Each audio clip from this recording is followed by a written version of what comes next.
Mutual funds में निवेश करो और अमीर हो जाओ, ये तो आपने बहुत बार सुना होगा। लेकिन क्या आप कुछ ऐसे हिडन चार्जेस के बारे में जानते हो जो आपके म्यूचुअल फंड्स की रिटर्न की रफ्तार पर ब्रेक लगा देते हैं? होता कुछ ऐसा है कि म्यूचुअल फंड से जितना रिटर्न आपको मिलना चाहिए उतना हमेशा मिलता नहीं है।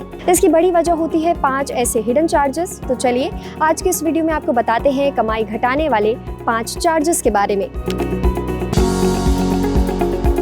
अगर आपने म्यूचुअल फंड यूनिट्स को जल्दी बेच दिया तो एएमसी आपसे कुछ एग्जिट लोड चार्ज करती है। ये चार्ज 0.25% से लेकर 4% तक हो सकता है। मतलब अगर आपने 1 साल से पहले पैसे निकाले तो रिटर्न थोड़ा कम हो सकता है।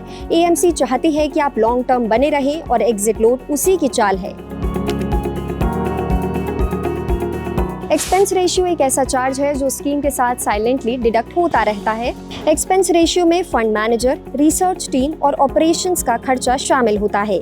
ये चार्ज डायरेक्टली आपके रिटर्न से घटता है और जितना ज्यादा एक्सपेंस रेशियो उतना कम नेट रिटर्न। अगर कोई investor minimum investment balance maintain नहीं करता तो एएमसी कुछ चार्ज काटती है। ये मेंटेनेंस चार्जेस सीधे आपके पोर्टफोलियो से डिडक्ट हो जाते हैं और रिटर्न थोड़ा थोड़ा कम हो जाता है।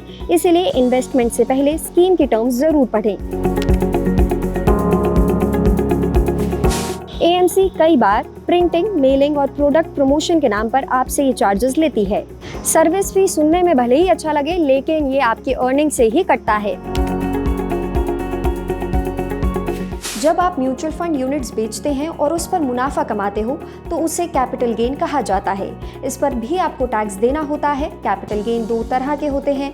पहला होता है शॉर्ट टर्म कैपिटल गेन यानी कि STCG। दूसरा होता है लॉन्ग टर्म कैपिटल गेन यानी कि LTCG। वहीं एक छोटा सा चार्ज और है जो बहुत ज़्यादा बड़ा नहीं होता, लेकिन इसके बारे में आपको पता होना चाहिए। जब आप नए म्यूचुअल फंड में निवेश करते हो तो उस पर आपको 0.005% की स्टैम्प ड्यूटी लगती है। ध्यान दीजिए, ये निवेश पर लागू होती है, रिडेम्पशन या स्विच पर नहीं।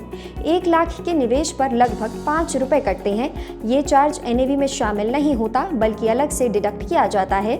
सेबी के नियमों के मुताबिक ये एक नॉर्मल सी फीस है जिसका लॉन्ग टर्म रिटर्न्स पर ज़्यादा असर नहीं होता, लेकिन इसके बारे में भी आपको पता होना जरूरी है। तो आगे से जब भी आप निवेश करें तो म्यूचुअल फंड्स के सारे टर्म्स एंड कंडीशंस पढ़ें। आपको ये वीडियो कैसा लगा हमें कमेंट सेक्शन में जरूर बताएं और ऐसी ही खबरों के लिए देखते रहें जी बिजनेस।